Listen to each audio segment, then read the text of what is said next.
As frustration continues to mount against Russia and Vladimir Putin, President Trump plans to announce a plan to send more weapons to Ukraine later today. Joining us now to discuss is our own Washington insider, Armstrong Williams. Good morning to you, sir. Good morning. So what are you hearing about this plan? Will this force Putin into peace talks? It's a tactic. The president feels as though that Putin has been disingenuous and that he's threatening to send more weapons to Ukraine, which will be paid by the Europeans. I think the most important thing is that even Putin's foreign minister said they're just waiting to see what Trump's envoy, what they negotiate. The fact that Russia is not criticizing Trump means they're negotiating. You just have to see how far they're willing to go. But Trump will accept nothing short of ending this war with Ukraine. That's the only thing that matters to him. Right, right. In the meantime, Israeli Prime Minister Benjamin Netanyahu just wrapped up a diplomatic visit here in Washington. I think you met with him on Wednesday. He says Hamas has rejected a U.S. proposal for a ceasefire to free the remaining hostages. What have you learned? You know, yeah, we had a chance to sit with the Prime Minister on Wednesday night, and it is clear that they don't want Hamas to have any kind of governance, any kind of say-so in Gaza. While we talk about the hostages, it's much more than the hostages. They just want to make sure that they can have another October 7th. They don't trust Hamas. And while Trump wants to wrap this up expeditiously, he's very cautious about this. I know many reports are saying that he's stalling, but he's not stalling. It's just that he has to do with what is in the best interest of Israel when it comes to Hamas and the enemies that continue to surround them. Former CIA Director John Brennan and former FBI Director James Comey now under criminal investigation related to the Russia collusion hoax. What are you hearing about this on the Hill, Armstrong? Well, there's no question John Brennan misled Congress and John Brennan prevaricated. And there's a criminal investigation against him. And James Comey, we're not so clear on what they're charging him for, but they do believe that James Comey and Brennan, there was a conspiracy coordination between the two, because obviously there was no truth to the Steele dossier, and they wanted it out there to make sure that Donald Trump could never become president again. And it failed miserably. And the fact that Donald Trump is president, there's a price to pay.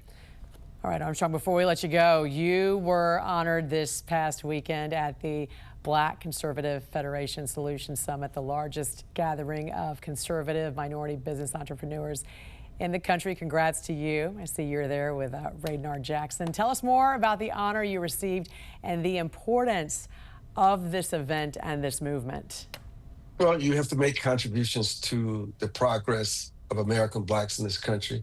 You have to have hired a significant and empowered them in the field of entrepreneurship, and you had to be a trailblazer in terms of what you continue to do to impact not only just African Americans but all of America. As I was honored by people along with Kate James and others. It was just a high honor, especially with the honorees that joined us on that stage. It was really an honor, and kudos to Radar for a fantastic night, and also saluting entrepreneurship in this country, because that is ultimate freedom. That is the difference in what Dr. King said. We've got to go from civil rights to economic empowerment. All right, Washington insider Armstrong Williams, we appreciate your time with us this morning. Again, congratulations on that great honor you received this past weekend. Have a great week. And thank you. I'm Atrel Nishar in Washington. President Trump announces he's giving Russian President Vladimir Putin another 50 days to end his war in Ukraine before initiating steep tariffs on Russia. We're also learning more about a new plan to distribute weapons to Ukraine through NATO. After months of failed peace talks and ramped up attacks on Ukraine in recent days, President Trump giving Russian President Vladimir Putin an ultimatum. And we're going to be doing very severe tariffs if we don't have a deal in 50 days, tariffs at about 100%. President Trump also detailing a new weapons distribution plan that will go through NATO and will include highly coveted Patriot air defense systems. We are going to be sending them weapons, and they're going to be paying for them. This is, again, Europeans stepping up. The president adds that he's now willing to punish countries that do business with Russia with 100% secondary sanctions if there's no peace in 50 days. That's not as far as many in Congress would like him to go. There are now more than 80 Senate co-sponsors of a bill to impose up to 500% tariffs on those countries. China, India, and Brazil buy oil and petroleum products and other goods from Russia. That's the money Putin uses to prosecute the war. Last week, Senator Lindsey Graham announced he secured the president's support for the bill. Monday, the president told reporters it may be unnecessary and he can act unilaterally. I mean, the 500 is, sort of meaningless after a while because at a certain point it doesn't matter. It's not going to be, it's 100.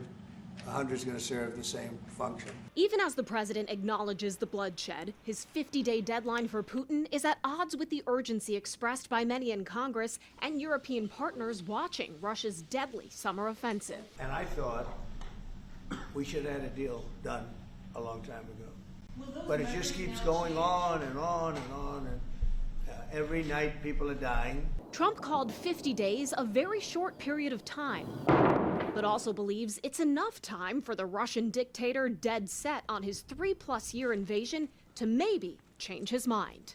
In Washington, I'm Atra El-Nashar reporting.